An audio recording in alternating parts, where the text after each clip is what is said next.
একটা প্রশ্ন এসেছে, যাক অনেকদিন পর একটা প্রশ্ন আসলো, হ্যাঁ, যে হ্যাঁ ভোট দিবে না ভোট দিবে। আচ্ছা, সুবহানাল্লাহ। দেখেন, হ্যাঁ না দুইটা অপশন আছে কি নাই? অপশন যখন দুইটা আছে, এখন সবাই তো বলছে, সরকারও চাচ্ছে হাতে ভোট দেওয়া হোক, হাতে ভোট দিলে দেশের ফায়দা হবে, নাতে ভোট দিলে দেশের উন্নতি বাধাগ্রস্ত হবে। সরকারও বলছে হাতে দিলে দেওয়া উচিত, উৎসাহ দিচ্ছে। অনেক দলকে দিয়ে বলানো হচ্ছে, বা অনেক দল নিজেরাও স্বতঃস্ফূর্ত বলছে হাতে ভোট দেওয়া হোক। কিন্তু অপশন যখন দুইটা আছে, এর মানে নাতে ভোট দেওয়ার অধিকার আছে কি নাই? আছে, নাহলে তো আর দরকার নেই ভোটের। হ্যাঁ না দুটো যখন আমাকে দেখাচ্ছেন যে হাতে ভোট দাও বা নাতে ভোট দাও, এর মানে অধিকার দেওয়া আছে সরকারের পক্ষ থেকে। আপনি নাতেও দিতে পারেন, হাতেও দিতে পারেন। নাতে দিলে এটা অপরাধ হবে না, দণ্ডনীয় অপরাধ হবে নাকি নাতে দিলে? তাহলে আর হ্যাঁ না দুইটার ভোট অপশন রাখলো কেন? আপনি বুঝতে হবে আপনি কি করবেন। বাধ্য হয়ে দিবেন না ভোট, নিজেকে বাধ্য মনে করবেন না যে আমাকে হাতেই দিতে হবে। বাধ্য করে না কেউ আপনাকে, কিন্তু এক ধরনের যন্ত্রণায় ফেলেছে আমাদেরকে। নির্বাচন কমিশন হোক, সরকার হোক, বিদেশিরা হোক, আমাদেরকে এক ধরনের কিসের মধ্যে ফেলেছে? যন্ত্রণায়, পেরেশানিতে ফেলেছে। দেখেন, একটা প্রশ্ন, কথার কথা, একটা বোঝার জন্য একটা প্রশ্ন আপনি করলেন, ঢাকা এটা কি বাংলাদেশের রাজধানী না ইন্ডিয়ার রাজধানী? টিক চিহ্ন দিবেন, আপনি হ্যাঁ বা না বলবেন। কি বলবেন? হ্যাঁ, ঠিক আছে। বাংলাদেশ ইন্ডিয়ার রাজধানী, হ্যাঁ বা না, কি বলবেন? না। এখন আপনাকে প্রশ্ন করে, ঢাকা দিল্লি এটা বাংলাদেশের রাজধানী না, কি বলবেন? ঢাকা এবং দিল্লি বাংলাদেশের রাজধানী, দিল্লি এবং ঢাকা ইন্ডিয়ার রাজধানী, কি বলবেন আপনি কোন? তো এখানে যে এরকম করে রেখেছে 5-6টা জিনিস, আপনি হ্যাঁ বললে সবগুলোকে হ্যাঁ বলবেন, না বললে সবগুলোকে কি বলবেন? কেন অপশন নাই? কেন 5 টাকায় আলাদা আলাদা ভোট নেন? আপনাদের কি সিলের টান পড়ছে না কালি কাগজ না কিসের টান পড়লো? 6টা জিনিসের উপর একসাথে বললে হ্যাঁ, আর নয় না বললে 6টার উপরে কটা? মোট কটা? 5টা? 8টা? আচ্ছা, যাই হোক, যে কটার উপরেই সবগুলোর উপর হ্যাঁ বললে সবগুলোর উপরে হ্যাঁ, না বললে সবগুলোর উপরে কি না? কেন আলাদা আলাদা করে বলেন না কেন? এখন তো মানুষকে মুসিবতে ফেললেন। সে আপনার 4 কথা বা 5 কথা বা যত কথাই আছে, কথার কোনোটার সাথে একমত, কোনোটার সাথে কিনা একমত না। আলাদা আলাদা থাকলে সে আলাদা আলাদা উত্তর দিত, একটা দিত হ্যাঁ, একটা দিত না। এখন আপনি তাকে বাধ্য করলেন, হ্যাঁ বললে সবগুলোর উপরে বলো, না বললে সবগুলোর উপরে বলো। আমি তো সবগুলোর উপরে হ্যাঁ বলতে পারছি না, আমি তো সবগুলোর উপরে নাও বলতে পারছি না। কেন আমাকে বাধ্য করা হলো?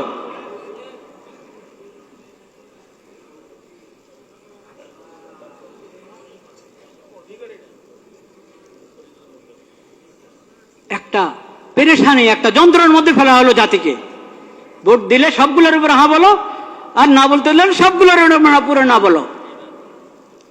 কিন্তু আপনারা ভয় পাবেন না, হার মধ্যে যেহেতু অনেক অন্যায় কথা আছে, আপনি বুঝে শুনে ভোট দেন। এই কথা কখনো ভাববেন না, এসব প্রতারণাতে আসবেন না যে নাতে ভোট দিলে দেশের উন্নতি রুখে যাবে, দেশের উন্নতি বাধাগ্রস্ত হবে, কখনো না। দেশের কিসমত যদি ভালো হয়, জনগণের কিসমত যদি ভালো হয়, শাসকদের যদি নিয়ত ভালো হয়, তাহলে না ভোট, সবাই নার মধ্যে ভোট দিলেও দেশের উন্নতি চলতে থাকবে ইনশাআল্লাহ।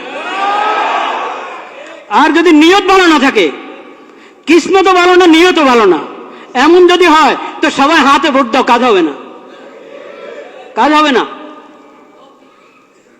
ভোট একটা আমানত, ভোট একটা আমানত, এটাকে বুঝে শুনে ব্যবহার করেন।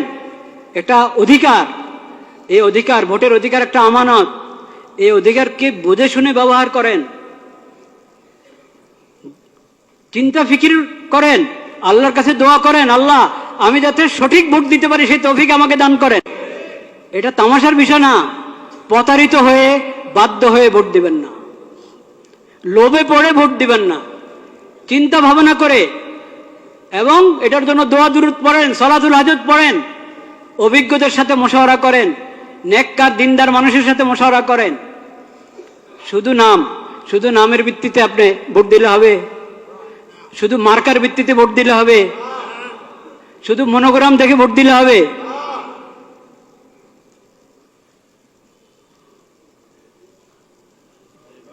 এটা হবে না, চিন্তা ভাবনা করতে হবে। শুধু নাম দিয়ে প্রতারিত হবেন না। ইসলামের নাম ব্যবহার করা হচ্ছে, অনেক দলে ইসলামের নাম ব্যবহার করেছে।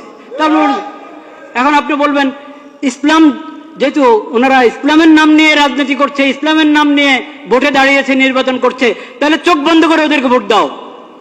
এই কথা বলার সুযোগ নাই, এই কথা বলার সুযোগ নাই।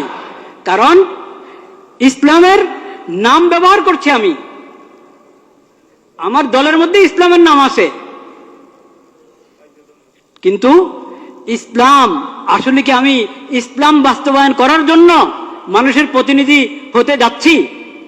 ভোট যে মানুষের কাছে চাচ্ছি ইসলামের প্রতিনিধিত্ব করার জন্য সংসদে গিয়ে, সেটা আমি আমার নিয়ত আছে কিনা, বা আমি পারবো কিনা, বা আমি দল হিসাবে ইসলামের সঠিক ব্যাখ্যা গ্রহণ করি কিনা, ও সবকিছু দেখার আছে। একটা ইসলামী দল তার ইশতেহার পড়ে দেখেন, সেকুলার দলের ইশতেহার যেমন হয় ওই দলের ইশতেহারও তেমন। ওই ইশতেহার তো বড় কিছু না, আসলে ইশতেহার তো আসলে বড় কিছু না যে শুধু ইশতেহার দেখেই কাউকে ভোট দেওয়া যায়। কিন্তু তারপরেও এটার কিছু না কিছু মূল্য তো আছে, নাহলে সবাই ইশতেহার ছাপে কেন? তো ইশতেহার, আমি ইসলামের কথা বলি কিন্তু আমার ইশতেহার পুরা একটা সেকুলার দলের ইশতেহার মতো মনে হবে আগাগোড়া পড়লে। তো এই জন্য আমি বলছি শুধু ইসলামের নাম, এই কারণে চোখ বন্ধ করে ভোট দিবেন না। আর দলের মধ্যে ইসলামের নাম নাই, শুধু এই কারণে তাকে বলবেন না যে এর ভোট দেওয়াই যাবে না। এখানে বিবেচনার অনেক কিছু আছে। এটা তো দুঃখের বিষয় যে আমরা, আমাদের কাছে ইসলামী খেলাফত ব্যবস্থা নাই।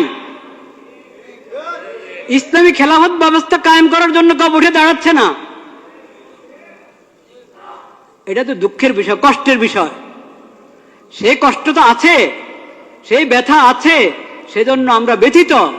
কিন্তু এখন যারা যারা এই মানবিক দেশ, নিরাপদ দেশ এবং মানবিক দেশ গড়ার জন্য যাচ্ছে, তারা মানবতা কি দিয়ে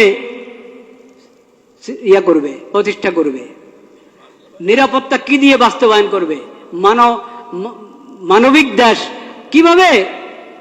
মানবতা, কোন মানবতা? পশ্চিমাদের মানবতা না ইসলামী মানবতা? তো ইসলামের কথা, তো ইসলামী মানবতার কথা আপনি বলছেন না। ইসলামী মানবতার কথা বলছেন না। যে মানবতা ইসলাম এবং কোরআনের মাধ্যমে পাওয়া যায়, নবীজির সিরাতের মাধ্যমে পাওয়া যায়, সেটা তো আপনি বলছেন না। মানবিক বাংলাদেশ, নিরাপদ বাংলাদেশ, এটা যে কোনো সেকুলার দ্বারা বলতে পারে। এই জন্য শুধু মনোগ্রামের মধ্যে কোনো আয়াত লেখা আছে, শুধু মার্কাটা আরো আকর্ষণীয়, দলের নামটা আকর্ষণীয়, এই কারণে প্রতারিত হয়ে, প্রভাবিত হয়ে ভোট অধিকার ব্যবহার করবেন না। ভোট অধিকার ব্যবহার করতে হলে আপনাকে অনেক চিন্তা ভাবনা করতে হবে, অনেক দোয়া করতে হবে আল্লাহ দরবারে, আল্লাহ আমাকে সঠিক ফয়সালা করার তৌফিক দান করো। আর বিশেষভাবে আমি আগেও বলেছি এই দোয়া করেন, এবং এখনো বলছি দোয়া করেন। সেই দোয়া হলো, আল্লাহ যার অন্তরে আপনার ভয় নাই, যাদের অন্তরে আপনার ভয় নাই, আখিরাতের হিসাব দেওয়ার চিন্তা নাই, আপনার মাখলুকের প্রতি যাদের অন্তরে দয়া মায়া নাই, আল্লাহ তাদের হাতে দেশের ক্ষমতা দিয়েন না। যাদের অন্তরে আপনার ভয় আছে, আখিরাতে আপনার সামনে দাঁড়ায় হিসাব দিতে হবে, এই ফিকির যাদের মাথায় আছে, এবং আপনার মাখলুকের প্রতি, আল্লাহর বন্দাদের প্রতি যার অন্তরে দয়া মায়া আছে, ইয়া আল্লাহ তাদের হাতে আপনি ক্ষমতা দেন। এই দোয়া করতে কোনো সমস্যা আছে? কোনো দলের নামে নিলাম না আমি, কারণ আমার আল্লাহ সবচেয়ে বেশি জানেন, বাস্তব কথা আল্লাহ জানেন কার হাতে ক্ষমতা গেলে তারা উম্মতের জন্য, আল্লাহর বান্দাদের জন্য, দেশের জন্য কল্যাণকামী হবে, এটা আল্লাহ সবচেয়ে কি জানেন, ভালো জানেন। আল্লাহর হাওলা করে দিলাম, আল্লাহ তাদের হাতে দেন যারা আখিরাতমুখী, আখিরাতের ফিকির আছে, আপনার ভয় আছে যাদের অন্তরে, আপনার মাখলুকের প্রতি যাদের অন্তরে দয়া মায়া আছে, তাদের হাতে ক্ষমতা দেন। যারা আপনার ভয়ও তাদের অন্তরে নাই, আখিরাতে আল্লাহ আপনার সামনে দাঁড়ায় হিসাব দিতে হবে এই ফিকিরও তাদের নাই, আপনার মাখলুকের প্রতি দয়া মায়াও নাই, হ্যাঁ, ইয়া আল্লাহ তাদেরকে আপনি ক্ষমতা দিয়েন না।